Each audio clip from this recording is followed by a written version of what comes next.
કેટલી સારી છે। સંસ્થા માટે વફાદારી, સભાસદ માટે વફાદારી, બંનેનું સંકલન જાળવીને એ સંસ્થાનું સંકલન કરે। તમે વિચાર કરો। એટલે હું તો માંડવી તાલુકાના સભાસદોને પણ કહેવા માટે આવ્યો છું। માનસિંહભાઈ માંડવીમાં આવે ને રાત્રે ફોન થાય કે ભાઈ તમારે નથી આવવાનું, એ તો સન્માન સમારંભનો કાર્યક્રમ છે। કેમ ભાઈ, મારા આદિવાસીઓને સન્માન એમનો કરવાનો હક નથી? છે કે નથી ભાઈ? તમને પૂછું। કેટલાય લોકોને ફોન કર્યા કે આ તો સન્માન સમારંભનો છે, એમાં કોઈ પણ મંડળીનો પ્રમુખ કે પ્રતિનિધિ ના જાય એવી કાળજી રાખે। કેટલા કાંટા મારીને હમણાં ગયા, તમે એમને ખબર પડી ગયા છે કેટલા લોકો આવ્યા છે।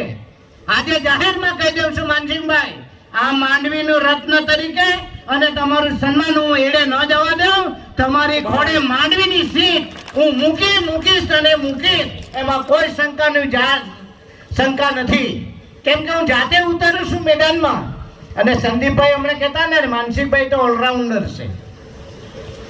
ઓલરાઉન્ડર હોય ને, સામે વાળો ગમે તેવો બોલર હોય ને, ગુગલી ફેંકે તો એ સિક્સ મારે, એમાંનો આપણી પાસે આ ઓપોનન્ટ બેટ્સમેન છે। તમે વિચાર કરો। અને આવો વ્યક્તિ આપણી વચ્ચે હોય અને માંડવી તાલુકાની જે ડેરીઓની વાત કરીએ છીએ, ડેરીઓ આજે જે પણ ડેરી છે માંડવી તાલુકાની આજે કઈ એ માત્ર ને માત્ર માનસિંહભાઈ પટેલને કારણે આભારી છે। કારણ કે આપણે 5 વર્ષનો વહીવટ જોયો હતો।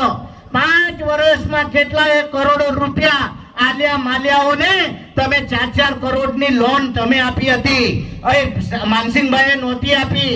આ દૂધ ડેરીને તમે ફાળખામાં લઈ જવા માટે અનેક પ્રયત્નો કરેલા। આ તો માનસિંહભાઈની દીર્ઘદ્રષ્ટિથી આજે ફરી પાછી સુમૂલ ડેરી બેઠી થઈ છે, એમાં કોઈ શંકાનું સ્થાન નથી।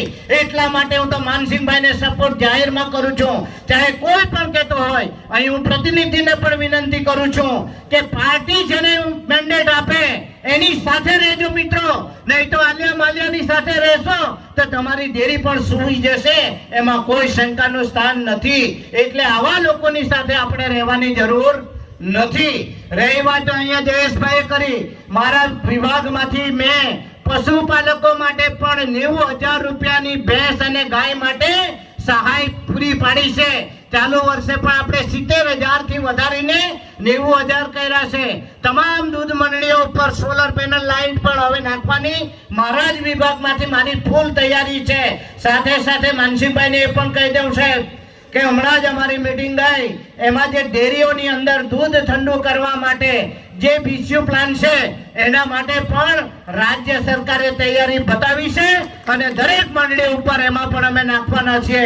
કારણ કે આદિવાસી તરીકે અને આદિજાતિ મંત્રી તરીકે હું પોતે એમાં બિરાજમાન થયો છું, ત્યારે કોઈ પણ પશુપાલક ભાઈ બહેન હોય એ કઈ રીતે ઉપર આવી છે કે કઈ રીતે આગળ આવે એ જોવાની પણ મારી વાત સાથે હું આગળ વધી રહ્યો છું।